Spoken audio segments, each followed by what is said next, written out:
Preannuncio che a partire da questo fine settimana i controlli saranno soprattutto sulla socialità delle nostre città e a questo punto abbiamo deciso di non fare più sconti a nessuno.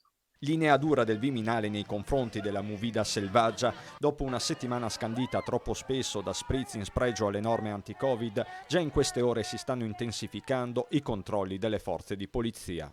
Se dovessero riprendere focolai di infezione, è chiaro che se si dovesse tornare dentro la buca, e cioè dentro il buco, e cioè dover richiudere attività, sarebbe il disastro dal punto di vista economico.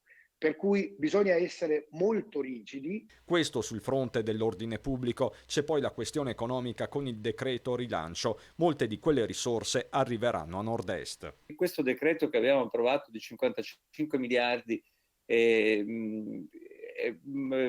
distribuisce nella regione Veneto quasi 5 miliardi di risorse nei vari campi di intervento. Quindi credo che sia il momento di mettere uno stop alle polemiche, ai conflitti istituzionali. E tra i conflitti istituzionali che dovrebbero rientrare, assicura Martella, c'è quello causato dal taglio ai contributi per i comuni ricompresi a loro tempo in zona rossa. Ci sarà un provvedimento apposito, l'impegno sembra invece non rientrare. Il muro contro muro sulla data delle elezioni, il governo conferma a settembre, magari un election day. Al di là di ciò che dicono i governatori uscenti, compreso il nostro, è giusto che ci sia un confronto, la possibilità di un confronto, di idee, di candidature.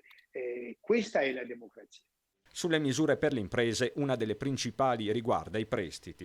Il limite viene portato a 30.000 euro e in secondo luogo, che è la cosa più importante e più richiesta in queste settimane, il rientro di questo prestito non è più in 6 anni ma è in 10 anni.